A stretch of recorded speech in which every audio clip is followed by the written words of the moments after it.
Check. There we go. Step one, come from the backstage to the podium at 10 a.m. Hi! How is everybody doing? Welcome to the very first colloquium of the first part of the series. My name is Leon Potter. I am the chair of the theater department and an instructor in the theater department here at VIU. What I'd like to do is, for starters, I'd like to welcome you to the 2023-2024 VIU Arts and Humanities Colloquium Series. This is an excellent opportunity for people to come and get some new information and some new ideas. And if you're passionate about learning as I am, this is a fantastic series.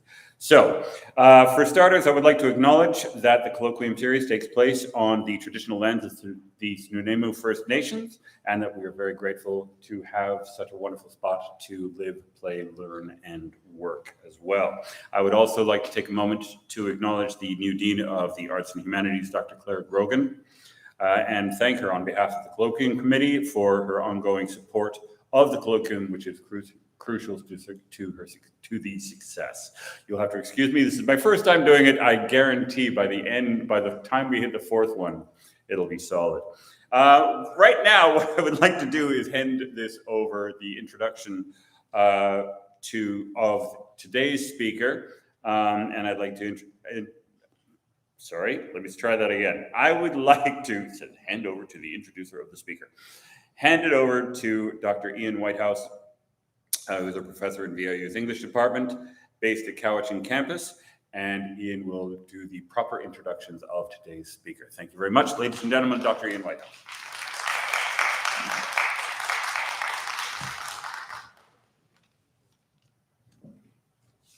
Good morning. The lights are bright, so I can't see you, but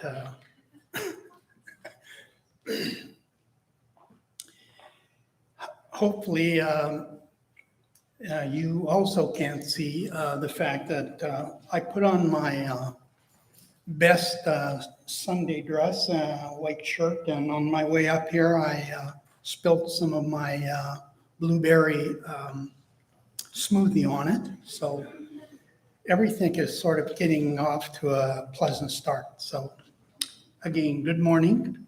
And though I can't see you, I appreciate you being here. And I also appreciate, as Leon, my friend, has said, I want to acknowledge the land, the Sinemuth land upon which we gather today to share information, knowledge, and laughter. It's my pleasure today to introduce Christina Mansueti, and I first saw Christina, I would say, over 20 years ago, and it was on the occasion of watching her and her mother go into a course taught by Catherine Barnwell. And for those that don't know Catherine, she was one of the founding members of our Women's Studies department, now known as SWAG, which is the study of women and gender. The next time that I encountered Christina, she showed up in one of my Shakespeare classes on comedy. In that particular course, she pointed out the irony of an age in which men on stage played women playing men. That stuck with me, but where it was going, I had no idea.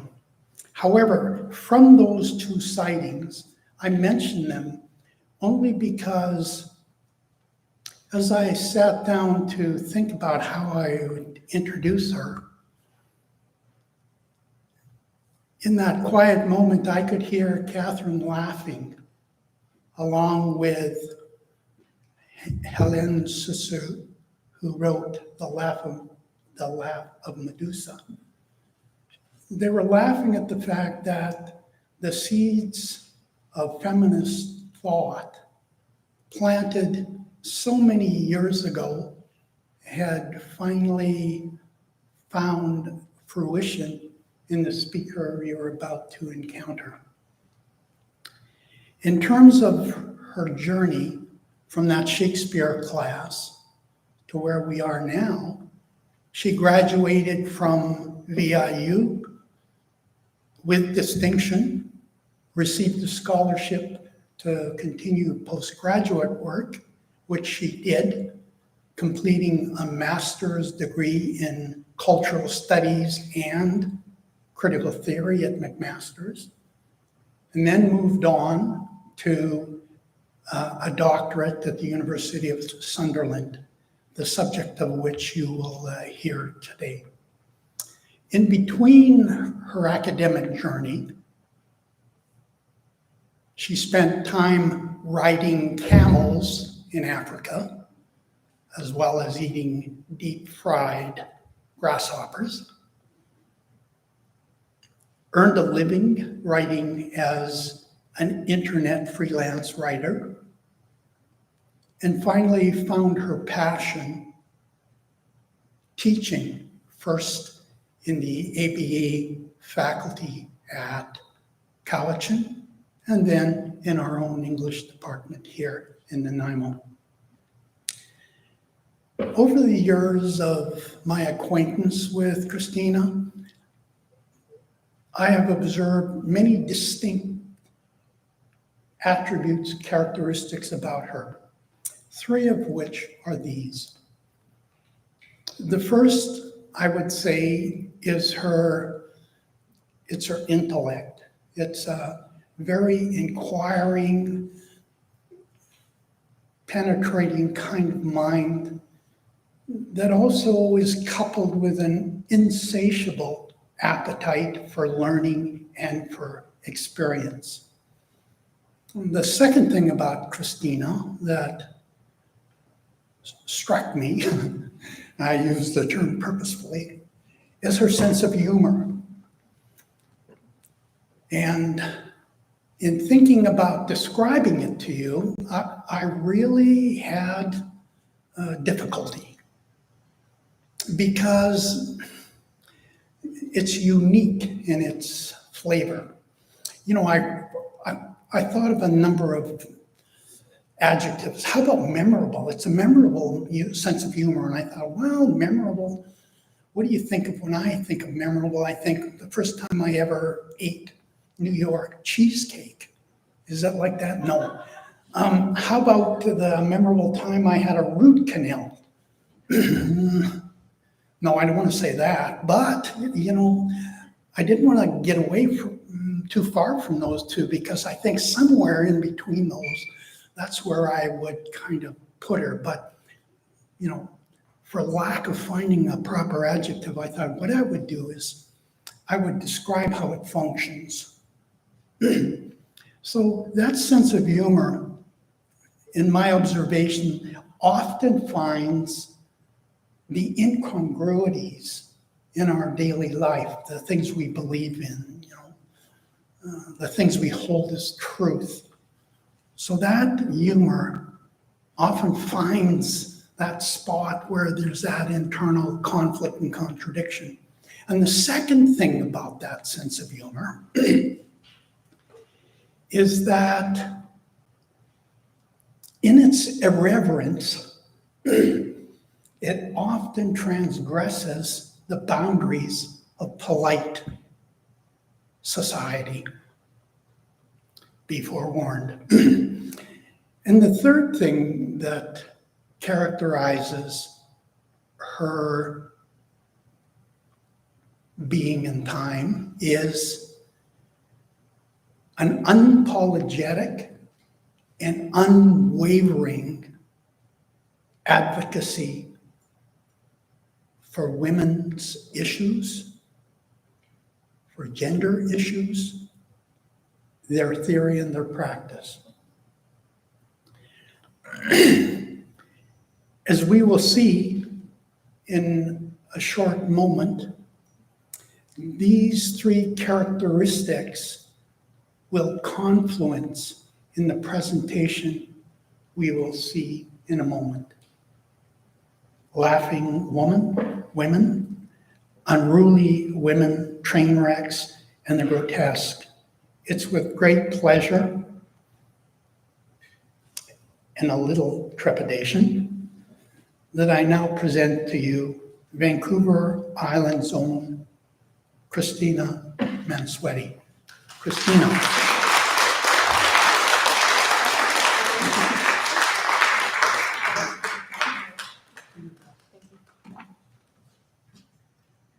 Hi, everybody.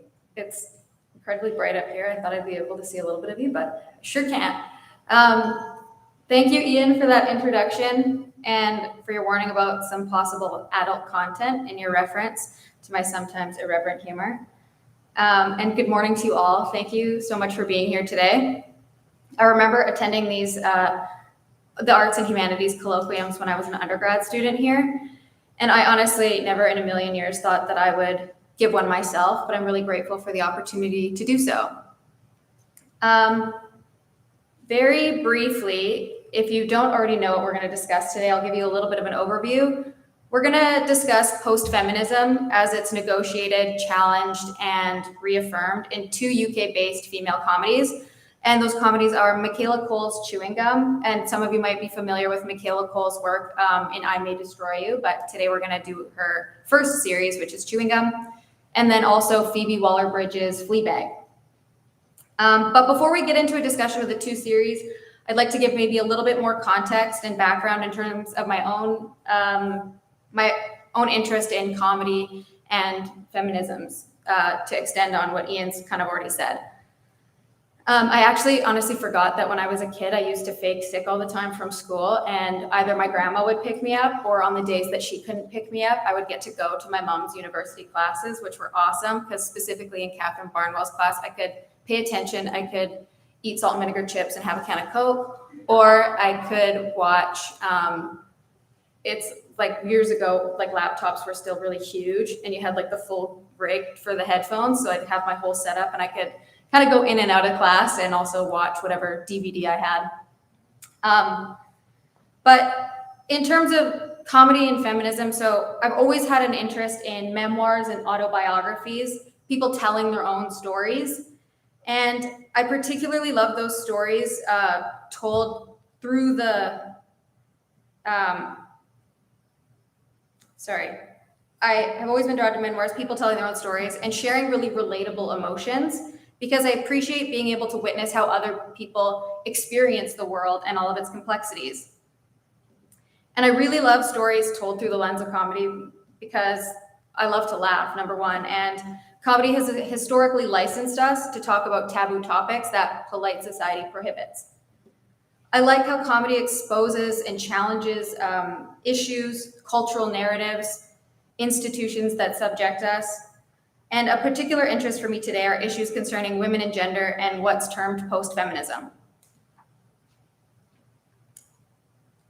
Another reason I appreciate comedy is it has also helped me to understand sometimes confusing topics. Again, I remember being so confused when I was growing up about dinner table conversations around American politics. I remember not understanding any of it. I didn't understand what a Democrat was, what a Republican was, like all the nuances of it. And then I started to watch Saturday Night Live specifically, and The Daily Show. I think it was Jon Stewart running it at the time. And both of those shows really helped me to understand American politics a little bit better because it would essentialize some of the incongruities in the politics or what was happening in the news. And then I had a kind of a similar thing. I remember watching Fleabag and Chewing Gum for the first time. And I thought to myself, I can't believe what these shows are revealing. Here were taboo topics, incredibly awkward sex scenes that aren't meant to, I don't think, meant to titillate you. And stories about grief and loss as well, matters about family and friendship, and really deeply personal insights. And there's something really intriguing too in both of these series, and you get to be inside of the characters' minds because both of them use the direct address. So when they to the camera, they speak to the camera directly or the audience. This is just a little bit of context for you. So Fleabag is on the left here, and then Chewing Gum is on the right. In reflecting on these two comedy series for this presentation, I think what they offer their audience is also an alternative perspective through which to view the world around them. In order to present that alternative perspective, comedy uses different strategies. And before we get to those strategies and how they operate within our two comedies, let's go over what you can kind of expect from the presentation today. So I'm going to give you a brief summary of Fleabag and Chewing Gum, just in case you haven't seen either of these series. And then I will, we'll go over a little bit of theory. So what is comedy and like what is post-feminism, kind of how I'm using those terms, and how we'll look at some examples from the shows. And then we'll look at what the Carnivalesque is, what I mean by Trainwreck, what I mean by Unruly Woman, and in each of those categories, we're going to look at some specific examples and clips from each series. And I just wanted to, I guess, forewarn you that some of the examples can be a little bit explicit, a little sexual in nature, and a little bit awkward. And I just wanted to forewarn you. So we'll start with Fleabag. Fleabag was created by Phoebe Waller-Bridge. It emerged from her one-woman stage performance in 2013 at the Edinburgh Fringe Festival, and then it was later evolved to be a television series that ran for 2 seasons from 2016 to 2019. And both the series we're looking at, kind of their stage performances happened around the same time, and their series came out around the same time.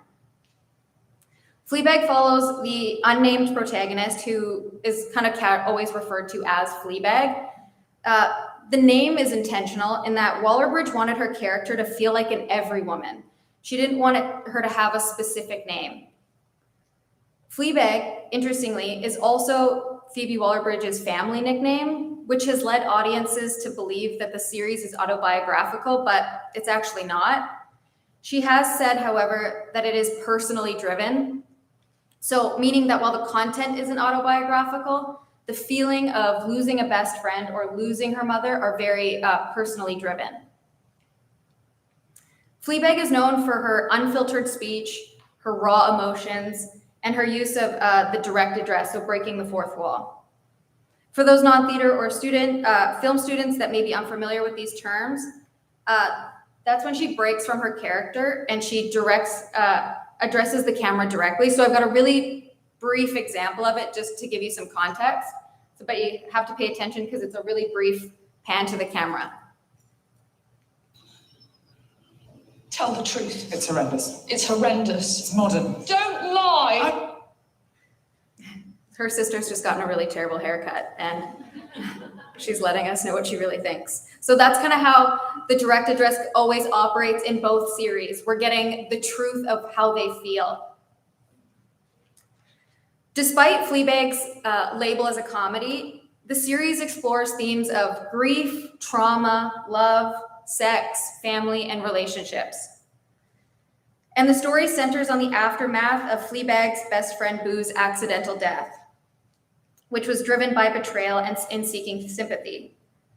Simultaneously, the series delves into the death of Fleabag's mother and the lives of her family members. So that includes her sister Claire, Claire's misogynistic husband Martin, Claire and Fleabag's father, and their soon-to-be stepmother, who was also their godmother, and Fleabag's various romantic partners. I think if you've seen the series, you might remember Harry, her first boyfriend in the series, or the priest, I think, is a crowd favorite. But if you watch both seasons of Fleabag, you might have been rooting for Fleabag and the priest to end up together, like a lot of people were, or for her to have that happy ending, which I believe she ultimately does. But I think that happiness is not the typical coming together of a heterosexual couple that's common in post-feminist media. I'd argue that the love story is really about the relationship between sisters and a family dealing with grief. And then flecked throughout that is a story about a woman seeking validation through her sexual activities and learning to accept herself. Importantly, it's about making mistakes and not having those mistakes define you.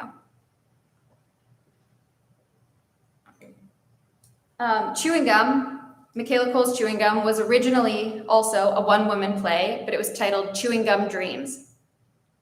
And it was adapted for TV and also ran for 2 seasons. It's a semi-autobiographical story following 24-year-old Tracy Gordon, a Beyonce enthusiast, on a mission to lose her virginity. She resides in a London council estate, a form of public housing, where she lives with her devout Christian mother and her sister Cynthia. So this is kind of an image of the setting from the series. In an interview with Entertainment Weekly, Coel says that the title of the play, so Chewing Gum Dreams, and then for television it was just reduced to Chewing Gum, it came from a poem that she wrote. Quote, "It's about 2 completely different substances sticking together, like what the London housing estates are like. You've got such a mix of people, which is very London. You have people from all walks of life stuffed together inside this council block like Tracy's. That mesh of cultures and the fact that you end up sticking together. You end up getting by. And when you run out of milk, you knock on the neighbor's door, you get milk. Then you end up being a godmother to someone's children." End quote. Again, like I said, this show also employs the direct address, letting us into Tracy's intimate world, which is, again, something that both Coel and Waller-Bridge used in order to maintain a certain level of intimacy with the audience, since they both originated on stage. Tracy's singular focus throughout the series is her sexual awakening, beginning with her religious boyfriend, Ronald, who later comes out as queer, her pursuit of Connor, the council estate poet, who becomes the new target by the end of just the first episode. While Tracy isn't concerned about traditional markers like her career prospects or marriage, she is determined to lose her virginity, and the series chronicles her numerous attempts. Michaela Coel's character, Tracy, she's marked by emotional excess and her unapologetic sexual desires, paired with this kind of innocence and naivety as she navigates adolescence to adulthood, or we could say womanhood. Coel's storytelling is intersectional.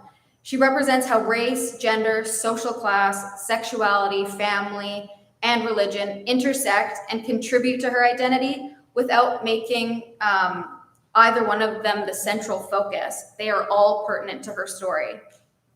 We are inside Tracy's world. We experience all of her emotions as they run through her head. She is, as the script suggests, a grown-ass woman who regularly makes childlike mistakes. So moving on to some of kind of the more theoretical definitions of comedy and post-feminism, I do understand that talking about comedy is also kind of like explaining a joke, which can kind of kill it. But I hope that you'll stick with me because the examples are going to be a lot of fun. So again, historically, comedy has given voice to different issues and targeted certain individuals, social institutions, practices, and ways of thinking. But problematically, historically, that voice has been predominantly male. But that trend has been changing with women and other marginalized groups using the genre of comedy to claim their own voice and tell their own stories. Before moving on to the ways in which comedy can and often does alter perspective on a subject, there's a misunderstood aspect of comedy that I want to briefly discuss, and that is comedy isn't always funny or light. Sometimes the content can be deadly serious. And one of the aims of my research is to contribute to the changing inclination to categorize comedy exclusively through its association with frivolous laughter and entertainment, and to kind of detail its efficacy as a tool for dealing with serious social issues. For comedy is eminently social as are its effects. Comedy can also be a double-edged sword. So it can be used to ridicule those of a lower standing or attack those of a higher one. Consequently, depending on where one falls in terms of a social hierarchy, it can be experienced as a positive or negative. It has been seen to destabilize certain powerful figures and institutions or ridicule individuals or groups. In trying to encapsulate the wide range of comedy's functions, Anne Higgins and other editors of Women and Comedy History, Theory, and Practice They wrote, comedy has the potential to influence what and how we know. So epistemologies are ways of knowing, who we are, identity, and what we do, agency. Though humor can offend and marginalize, it can also unite. As part of its epistemological function, comedy often offers a new perspective, and one that isn't always making light of hard topics. If you're familiar with the Indigenous writer Thomas King, he offers insights into one of the ways that comedy can function when he says that comedy is his strategy, but tragedy is his topic. And Thomas King's writing is often about Canada's colonial history and his stories through the lens of comedy. And I like to think of comedy as two sides of the same coin.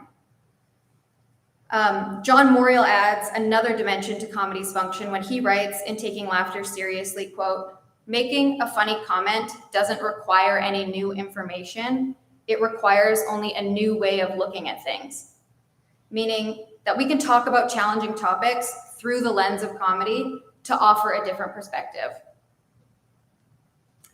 One of the things that comedy can look at and challenge is ideology. It can and often does challenge those belief systems that keep a given system of power or structure in place. Because those belief systems are linked to our identities, to our roles and relationships, they need to be challenged, for they support and protect the ideology that they serve. So the term ideology is the imaginary representation of an individual to their real life situation. And that imaginary relationship is reinforced, reconfirmed, and constantly reconstructed by a variety of apparatuses such as religion, family, school, government, law, and what we're kind of focusing on today, media.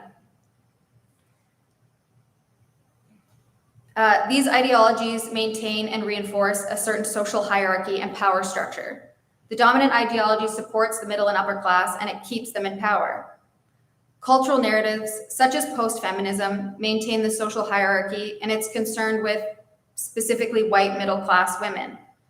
In its focus, it doesn't include an intersectional feminism, which is the feminism that looks at the intersections of race, gender, class, and other intersections of power that construct different subjectivities. So before we get too far, let's look at what I mean by this term, postfeminism. Postfeminism comes out of the third wave of feminism, emerging notably in the 1990s. And as the term implies, it means after feminism, suggesting that we've already achieved a certain level of gender equality, rendering previous feminist movements unnecessary. It emphasizes individual empowerment, choice, and distancing itself from collective social justice efforts. Instead, it aligns with neoliberalism's focus on a personal well-being rather than collective welfare, often ignoring issues related to race. And postfeminism is often like it's a widely studied topic area, and it's also trying to find the definitions for it are really confusing. But in my experience, Rosalind Gills offered a pretty good understanding of it and distills postfeminism into 4 distinct categories or 4 key aspects. The first is an epistemological shift from the second wave of feminism. So we can kind of think of the second wave. It's if we're thinking in wave theory, it's 1960s and 70s that was much more concerned with social activism, and then into the third wave. Again, it can be considered a historical transition. Thirdly, it's a regressive stance, so what's considered backlash, which blames feminism for women's unhappiness due to too much freedom that various feminist movements have afforded women. But for Rosalind Gill, the first 3 don't really tell us like what is post-feminist. It doesn't provide an effective analytical framework with which we can analyze text for how they grapple with post-feminism or what makes them post-feminist. For Gill, post-feminism is most significantly a sensibility that offers women particular types of freedom, empowerment, and choice in exchange for or as a substitute for feminist politics and transformation. Again, that sensibility is influenced by neoliberalism and its focus on the individual's well-being and prosperity, rather than the well-being and prosperity of a collective body.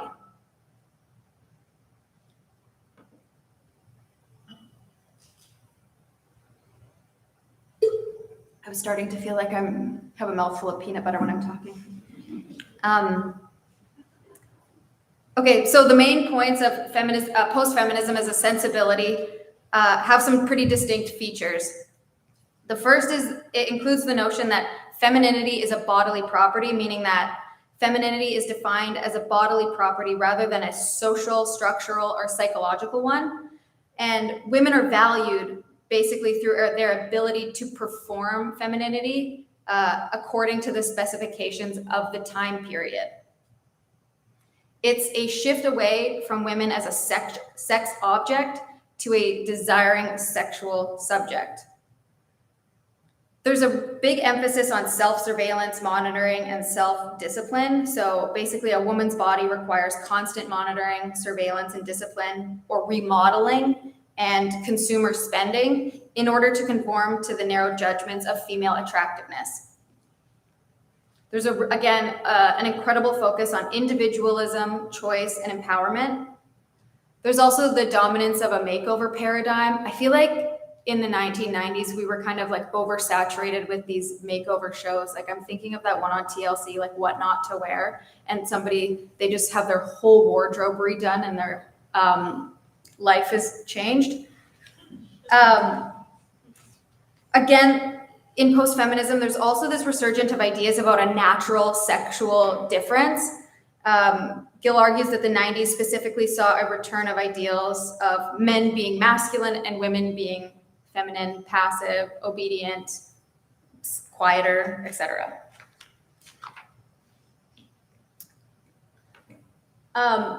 Having it all is also one of the hallmarks of post-feminism, where women are expected to excel in career, family, and relationships, and you're supposed to also want all of those things. And like excelling in a career is like kind of like that boss babe culture.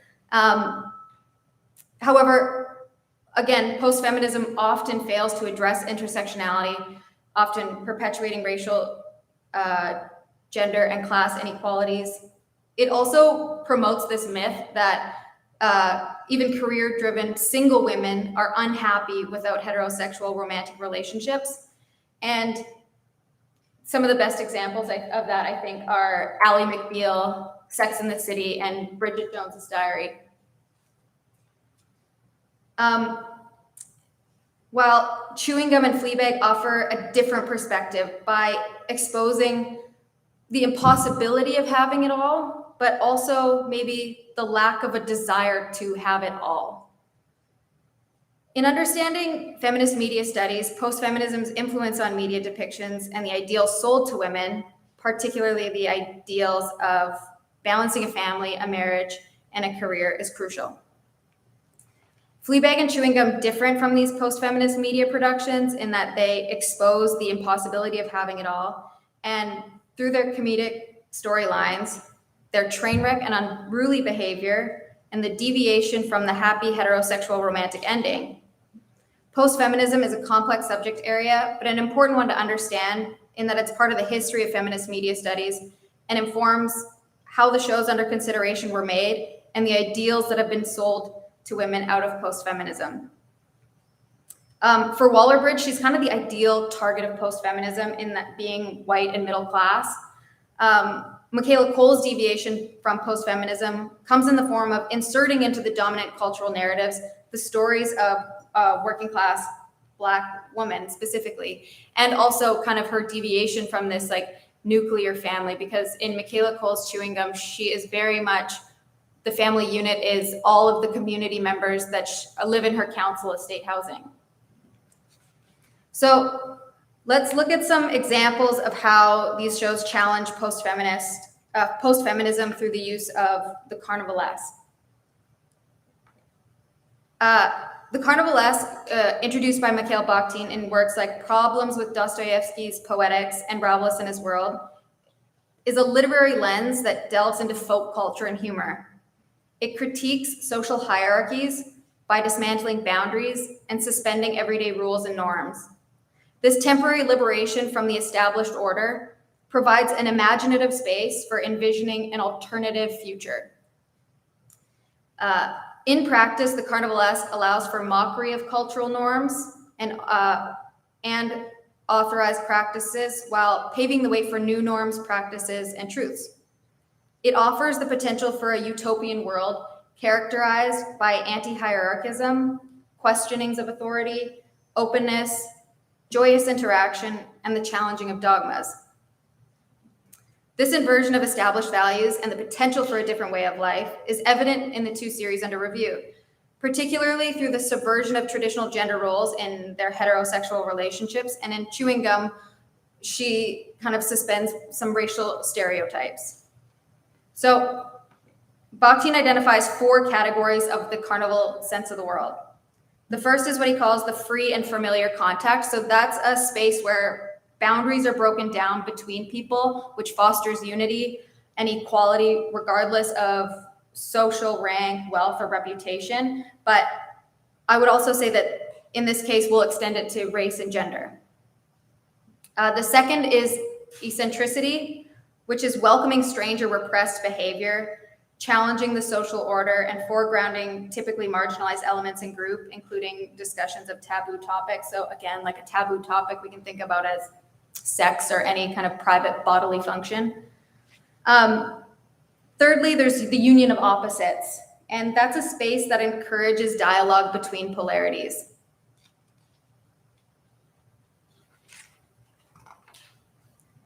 And then fourthly, profanation, which is bringing the sacred into the everyday, often through debasement, obscenities, and parodies. So in summary, the Carnivalesque challenges authority, traditions, and rules by celebrating the grotesque and breaking down class, rank, race, and gender. It intervenes in the politics of representation, particularly in pop culture, by promoting diverse voices and perspectives, as seen in Michaela Coel's work, which aims to change the representation of Black British women, and she outright encourages more Black working class people to write their own stories so that they are better represented in the media. So let's look at a couple examples from each show. In the Fleabag example we're gonna watch, we're gonna look at this carnivalesque inversion of hierarchy as it's exemplified in Fleabag's on and off again boyfriend, Harry. This inversion is one that challenges traditional gender roles in heterosexual relationships. We see Fleabag as being more emotionally detached. She's assertive and aggressive, whereas Harry is more emotional, passive, and sensitive. So we'll watch this clip.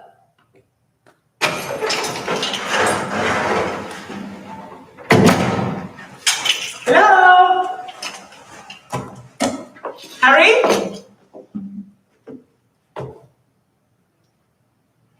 Oh, shit.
Oh my god. Oh my god. Oh my god. Okay. He's okay. Are you okay? Oh my god. Did you have a good day? Yeah, I'm so sorry. I'm sorry. I didn't think you were going to react like that. I'm sorry, it was a joke. It was a good joke. Jesus. Oh, I thought you'd be later. Oh God, sorry, I didn't think I was going to show myself. Okay. Here, Harry thinks he's about to be raped, which his reaction is fearful, emotional. He breaks down into tears. Like, I don't think this scene would be as humorous if the gender roles were reversed. His reaction is kind of incongruous with what we have taken to be a male role. The situation is kind of also incongruous with more prevalent media narratives surrounding sexual assault in that it's not typically represented as happening to a man by a woman.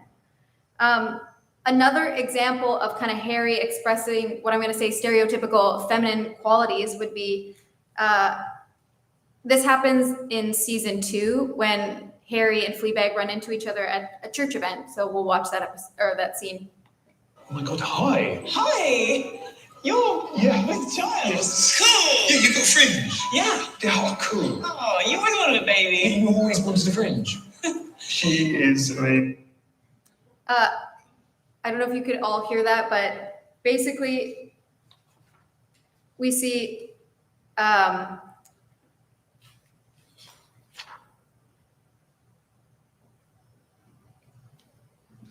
Fleabag runs into Harry and he has a child, and obviously she's like, oh, you've got a child. He's like, oh yes, and you've got a fringe. And like, those are the two things that they both wanted. What this does is it exemplifies the gender role reversal, which we've been accustomed. Here Harry's with child and Fleabag has bangs. I think these scenes are pretty humorous, but not in the way to laugh at like Harry's emotional responses to situation, but to laugh at the situations themselves. Like, why are these abnormal? This falls in line with Bell Hooks' idea when she argues that patriarchy also negatively affects men too, entrapping them in traditional gender roles. In this inversion of roles, we also get to see that it's incredibly appropriate for men to want a family and to express their emotions and sensitivities. So again, this has offered us a new perspective. Now in Chewing Gum, we see the Carnivalesque in a little bit of a different way. We're going to look at it as it exposes kind of the bringing together of the sacred and the profane. So in the scene we're about to watch, the protagonist, Tracy, has had a makeover in an attempt to encourage her boyfriend of 6 years, Ronald, to have sex with her. However, Ronald is devoutly Christian and does not believe in premarital sex. Different. How to make her go? You find the way you are. Really? How do you mean? Now you look worse. I think about you a lot, Ron. Like sometimes I'm like, oh, what can I do to get Ronald off my mind? You could study. You could get a qualification. Yeah. Sign up for Bible study. Actually, you'd be better off enrolling in Soldier of Christ boot camp. It's designed for people who struggle with literacy. It's got your name all over it. Ron, you are like a brick wall. If by brick you mean impenetrable like Jesus, the epic superhero of salvation, then yeah. Where is that prayer guide? The man who wrote it is doing this amazing retreat. Yeah, it's all about really listening to Jesus. It's a bit pricey, but they do have discounts for, the poor. Yeah.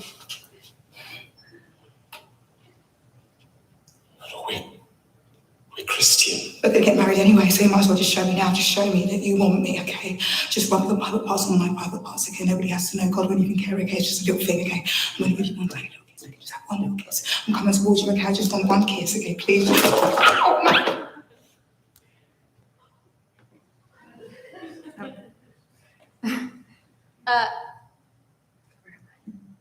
So here we see an example of Bakhtin's Carnivalesque and his blending of the sacred and the profane. So the sacred being Christianity's views on sex and its purpose strictly for procreation and not pleasure. And what Tracy is attempting to do is to bring it into the profane, into the everyday. But we see Ronald literally threw a Bible at her in response to her advances. And Ronald's throwing of the Bible at Tracy is literally and figuratively symbolic of the way in which Tracy is constantly reminded of her deviation from the path set out by the good book. And also in that makeover that she's had, previous to this makeover, she is dressed a lot more, I'm going to say like childlike in really bright colors. She's covered up. That makeover demonstrates also her attempt to fit into that post-feminist mold of a desirable woman. But so in all of these attempts, right, in Ronald's attempt to throw the Bible at her to keep her on track, right, with the Christian way of being, let's look at another reference of this idea of staying on and off track, and that is, we'll look at what I mean by train wrecks now.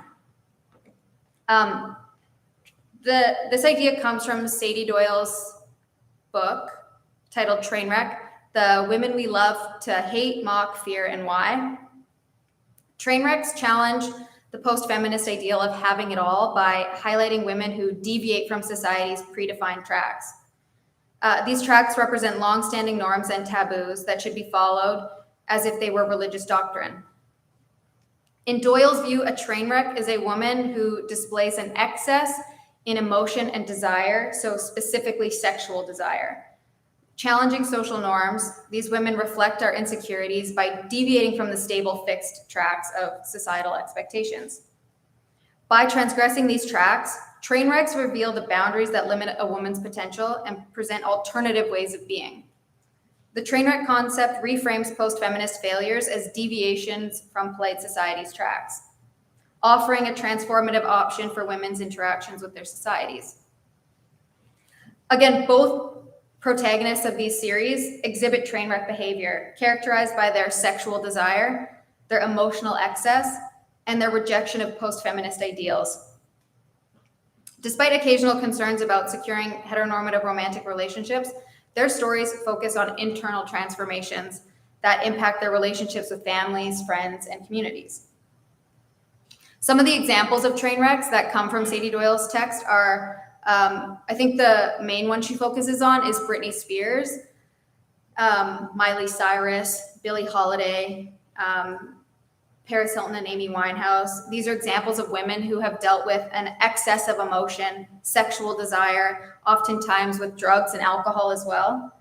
So this concept challenges the notion that women should know their place and when to speak, emphasizing the importance of women telling their own stories.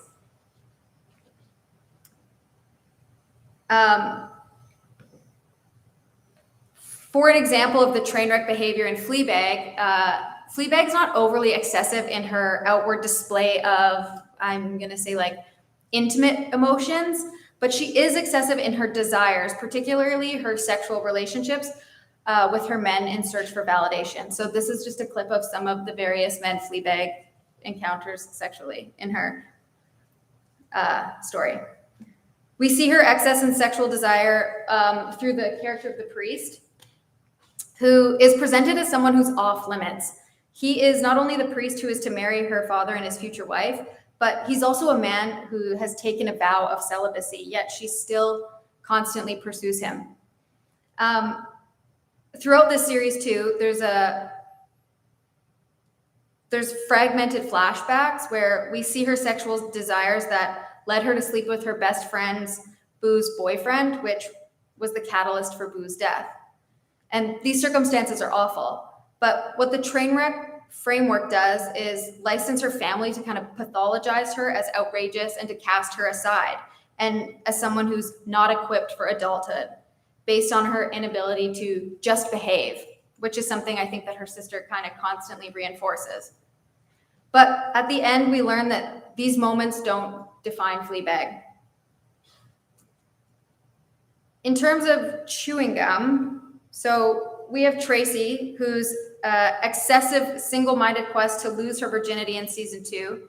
Her and Connor have broken up, and she meets this businessman. His name's Ash, and they go on a date, but we immediately see 2 red flags with Ash because number 1, he doesn't like Beyonce, and number 2, he keeps asking her where she's from.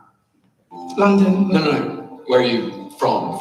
Oh, Tower Hamlets. No, where did you come from? Royal London Hospital, Whitechapel.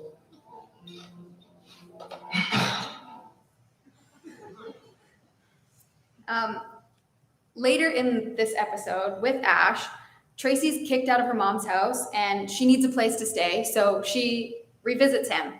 But we learn that Ash has a sexual fetish for Black women, actually, and he has her dress up in this African tribal dress and to dance for his pleasure. So while this might not seem directly related to an excess in emotion and desire, it does reveal that in Tracy's relentless pursuit of sex, the consequences for her excess and her deviation from these tracks have very different effects and bring her into account an encounter that confronts a historical eroticized image of Black women. Tracy's excess is also constantly framed in opposition to her Christian upbringing, and we see that throughout with her, that in the first clip we saw of chewing gum with Ronald throwing the Bible at her, but we also see it again and again with her mother and her sister, who are also devoutly Christian. But despite these imposed tracks that are meant to keep Tracy in line, she continues to do as she pleases in her body and her speech.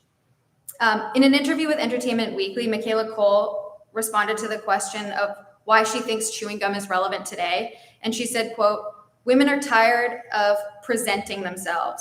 We just want to be who we are. This is a show about a girl who has no filter. She doesn't learn to put up the pretense of being an acceptable female. And I think that's funny, endearing, uncomfortable, disgusting, and cringeworthy to watch. It will prod parts of you that aren't prodded all the time. And it's nice to feel that awkwardness, but she's also a very happy girl," end quote. So in moving to our kind of last couple of examples, this idea, let's look at this idea of the unruly woman. And that comes from Kathleen Rowe's book, Unruly Women, Gender and the Genres of Laughter. She explores unconventional women in television and film, and these unruly women disrupt patriarchal norms by challenging gender roles, often through humor and excess in their speech and their behavior. This not only undermines traditional gender expectations, but also envisions a future where women enjoy similar freedoms to men. The book focuses on two case studies, so Roseanne Arnold from the sitcom Roseanne and the Muppet character Miss Piggy. These unruly women possess traits such as excessiveness in appetite, sex, speech, laughter, and exertions of power, which are attributes that are traditionally associated with men. But Rowe flips this dynamic, allowing women to break free from their limited roles. And Rowe views the female grotesque and female laughter as necessary challenges to systems that restrict women. Instead of rejecting established conventions outright, she suggests that women should understand and navigate the existing systems to effect change. In this way, the book explores the conventions that govern gender in comedy while highlighting the significance of unruly women and the comedic genre of laughter.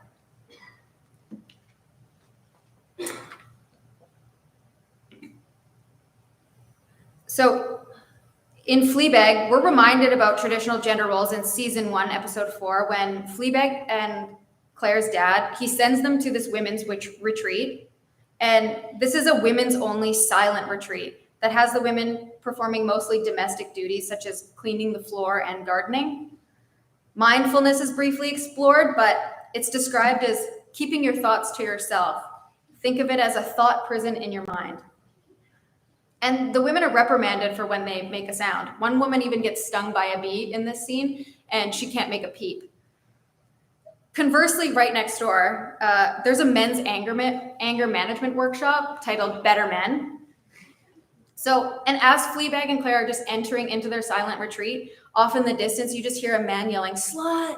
And then that is peppered throughout this episode. Like, as these women are at this silent retreat, you just constantly hear a man yell an expletive about a woman. So Fleabag, in her unruliness, she spies on the workshop, right? And she sees a group of men yelling more expletives at a blow-up doll. They enact a scenario where this woman, Patricia, the blow-up doll, which I think you can see at the bottom right corner if you look closely, that's Patricia. These men are told this scenario. So Patricia is offered a promotion above 6 other people. And they're asked, and she's also the youngest person to get this role. The men are asked, what should you not say to Patricia? The first person says, clever little munchkin. Another man says, who'd you blow to get that job? And then another man just says slut. Then they're encouraged to share what they should say to Patricia. They unenthusiastically drop their heads and say, "Good job, Patricia." But back at the silent retreat, Claire and Fleabag also get into trouble for talking too much throughout the retreat. They can't kind of seem to stop. And I also think that this is where we see Claire's deviation from the tracks of that positive post-feminist life. Through their excess in speech, we really see how unruly these women are. For chewing gum, back in the first season, Tracy has just broken up with her devoutly Christian boyfriend, Ronald. And within that same episode, they break up, Tracy goes home, she attends a party, and she meets Connor, which quickly kind of becomes her love interest for both series. They exchange names and quickly go from unfamiliar to familiar. And so we'll see how her excess in body plays out here. Sorry, I thought it was empty. Sorry. I'm Connor. You look nice. Sit down, sure.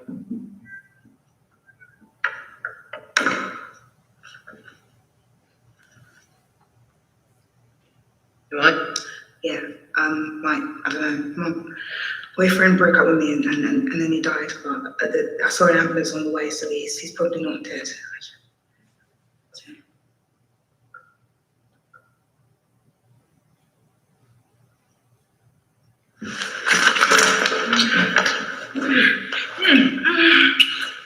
I'm gonna take some. Okay, yeah, you're taking it off. Oh, are you right? Yeah, no, it's fine. It's because I really like it. Oh, Get used to it.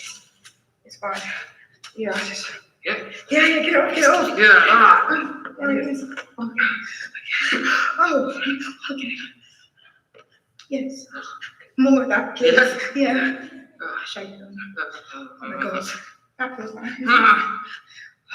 Sorry. Who would I be without my baby? That's all alone, my great man.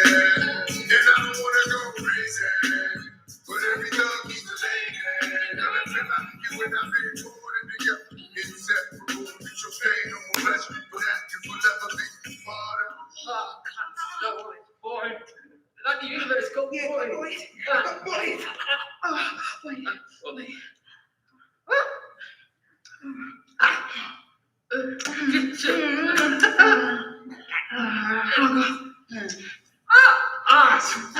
Brilliant. I'm sorry. I was wanted to do that. Yes. Oh, yeah. Okay. Sorry.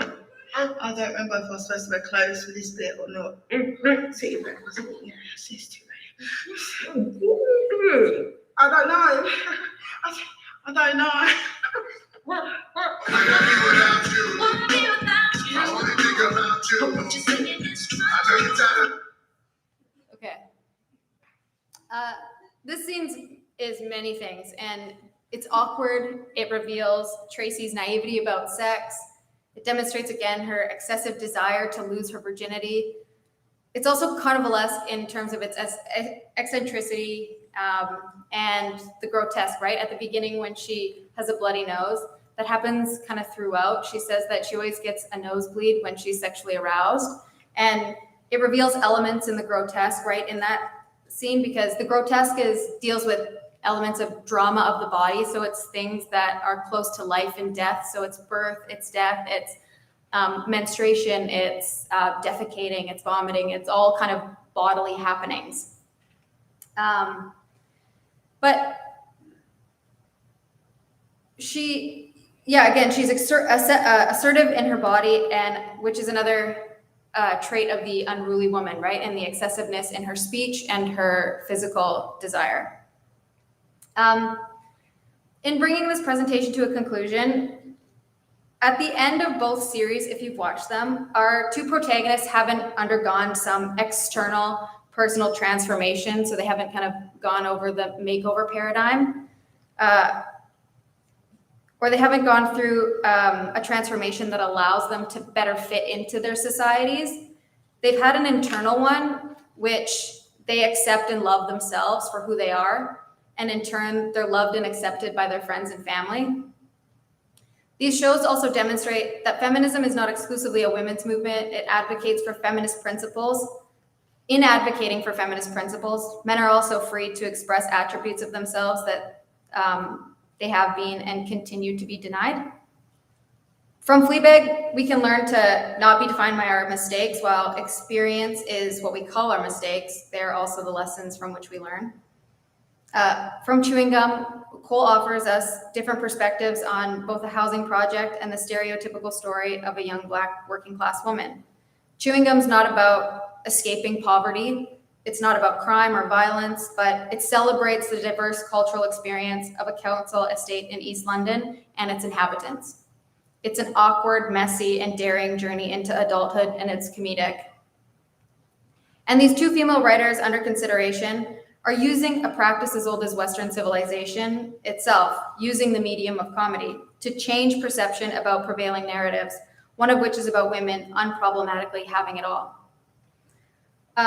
Finally, I hope if you haven't watched these programs yet that you venture to do so, and I also hope that you look out for some of the alternative perspectives that comedy can offer. Thank you.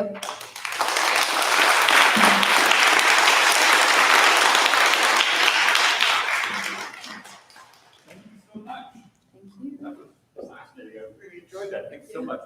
Ladies and gentlemen, so now what we're going to do is we're going to open things up to questions from the audience. Is there? Thank you very much. Look at them. Asking you shall receive. Catherine here will be running around with a microphone for those of you who have questions. Anybody? While we are considering that, allow me to say that the next colloquium will be on October the 20th, which will actually be me, so I don't know if that's egotistical to announce that, but I apologize. I'm going to be doing a presentation on something called Spectacular, which is the history of special effects in the theater and ways of creating theater magic. Meanwhile, we have some questions over here. Fantastic. Hi, Christina. Hi. My name's Alana Williams. I'm in the Media Studies Department, and I did a master's work in feminism, so it's really interesting.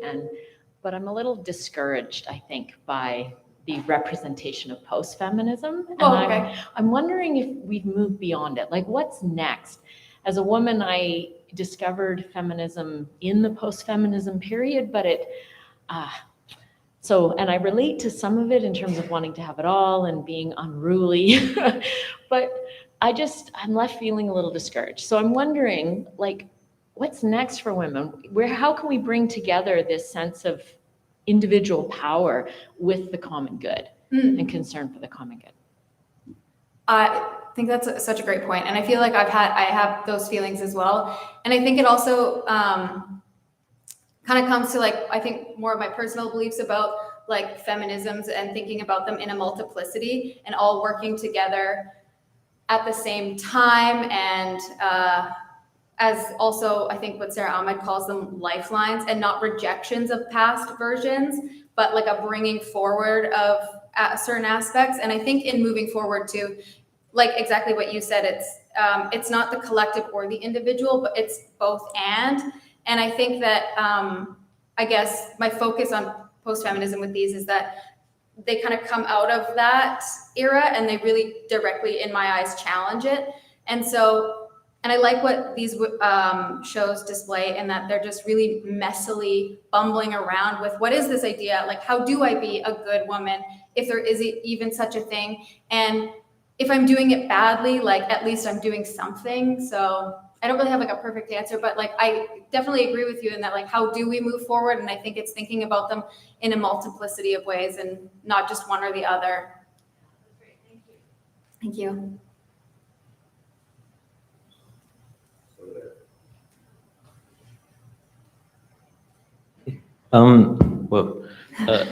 Do you think post-feminism applies to like all women? I'm just thinking about all the marginalized communities within women that don't actually have all the rights that white women do. Yeah, absolutely. And I don't think post-feminism applies to all women at all. I think it's way more targeted at like, I would say a white, middle class, heterosexual target audience, right? And that's kind of, I think, also what we see a lot of the time in popular media, or we did a lot of the times in the night, specifically in the 1990s and when it came out. But yeah, definitely it doesn't, because I think too with, and why I like to think of feminisms as a multiplicity and not always like privileging one over the other, is thinking about like what certain feminist movements are working towards. It has different effects on other women. So an example I'll use is like, in the advent of birth control coming out, while that is it's a wonderful thing, right? Being able to postpone maternity, to have choice over your body. There was also the converse of like mass sterilization practices happening as well, like specifically in the United States. So it's like some people didn't even have the choice of having children because they were being sterilized without their consent. So yeah, definitely. Like I also don't think that there's like a one size fits all of feminism. So again, that's why I like to think about them in their multiplicities, and just specifically here too in like with Michaela Coel's story, I like that she's not kind of performing this like perfect person in any way. And she's also really intervening in the stereotypes about, I would say, Black women in the media, in terms of like, it's not solely about her race. Like in the first series, she's also open that like she hadn't had sexual experiences with a white man until in between the two seasons. And so the first season, she says it doesn't really deal with race, because for her race wasn't necessarily on her mind when she was writing it, as much as her sexuality was. So I hope that answers your question in a roundabout way.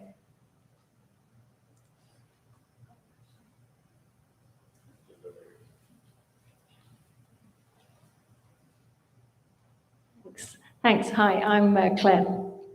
So my question, thank you for the presentation, and I came in part way, so I apologize for that. So I was just really curious, in Fleabag, when she meets her former partner in the market or in the fair, that was just a very fun moment. But in what way is it an inversion when he has claimed the female space of having being the maternal figure, having the baby, and she's just a quieter fringe? I just wondered if you could unpack that a bit, or just, obviously it's comedic. Yeah. But it doesn't mean she's entered his space or the male space, does it? Right. Or did I miss that? Yeah. Right. I think for me, it was just, again, like in terms of the inversion being that, and it's not always, I think it's just that he is expressing more stereotypical female emotions. So that inversion or that switch, it was just kind of like that temporal space where we get to see it being something than the stereotypes we're typically used to seeing, of like her being the one probably with the baby, and her want of just a fringe is just kind of like frivolous and kind of temporary, whereas a child is more permanent.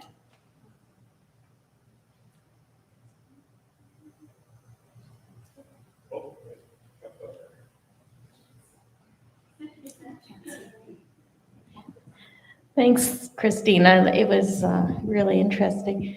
I'm a fellow student. My name's Linda. I really like that you brought out the idea that men can be feminists as well. And perhaps post-feminism is moving more towards, hopefully, equality, where men and women are just people. And the other thing was, I always found British comedy hilarious, especially when I watched it with my grandmother, because she would always have some little way of poking at things, and she'd always make up little jokes, because as a Canadian, we didn't always understand British humor. So, she'd always be saying something like, I'll give you a ring in the morning, or, you accidentally would use the word fanny, and she would start laughing, or talk about somebody being randy. And, it's like a whole new culture that you're embedding yourself into. So even though it's an English-speaking country and it has similar cultural aspects, it's a totally different world too.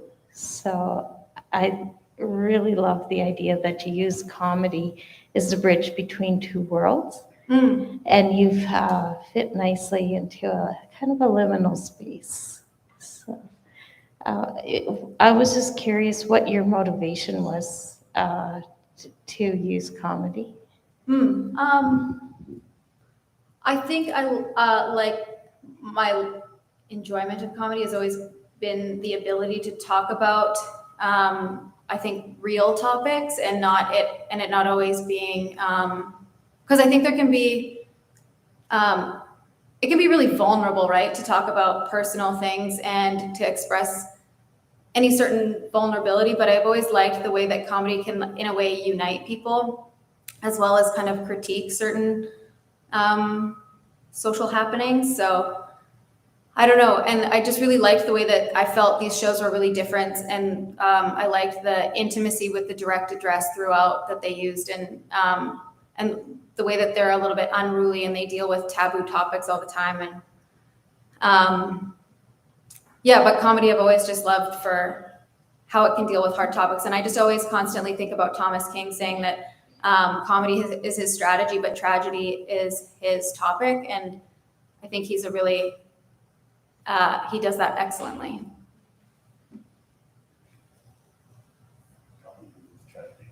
Yes, yeah.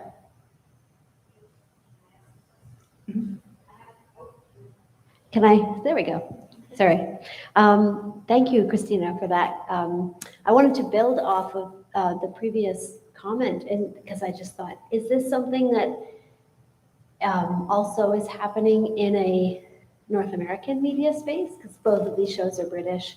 Is there something either from a production perspective or a cultural perspective that means that these types of shows are being produced or have been produced in the UK? Are there any Canadian or American examples? I think that these shows, the first thing that's coming to mind for me is Issa Rae's Insecure, I think was coming at a similar time frame and has been often compared as like a North American version. I've watched parts of it, but I haven't watched it in its entirety, so I don't really feel confident on like speaking to how it compares. And to be very honest with you, I feel like my focus has been so singular recently that I haven't been as keen to what's coming. But I'm open also if anybody has any other suggestions of things that are coming out in North America that kind of deal with humor in the same way.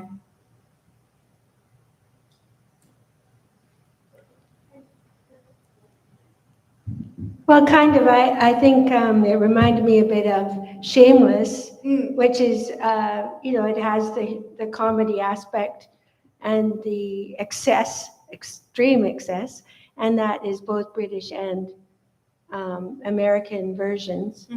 So I really like this presentation because it really promotes, and to me, the adventure of finding media that is breaking through a bunch of stereotypes, and that's what I really enjoy, and I think your talk really emphasizes that strength of the media in affecting us, because we're often told this is the media to watch, not this different kind, not this taboo kind. We should watch the ones that are just fitting us into some place we don't want to be. Yeah. Yeah. Thank you very much, Christina. Thank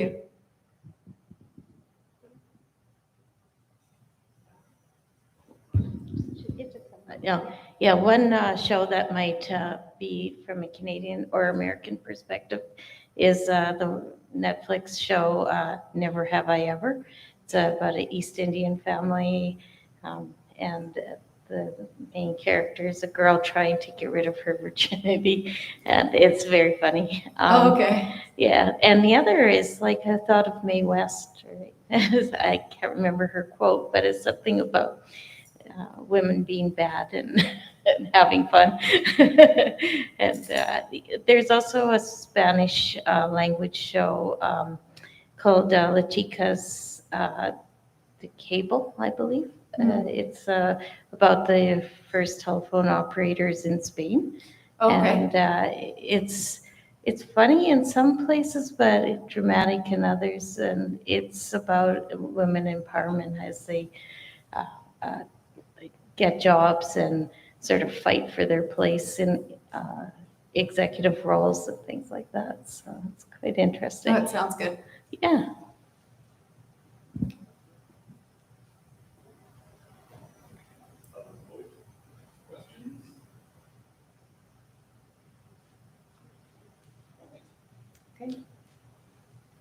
Ladies and gentlemen, if that's everything, and please feel free to come and join us in the lobby for coffee. We have coffee and cookies. That'd be fantastic. And yes, we'll be out there in a little bit and continue conversations and have a chat. Thank you very much for coming. Really Thank you, everybody.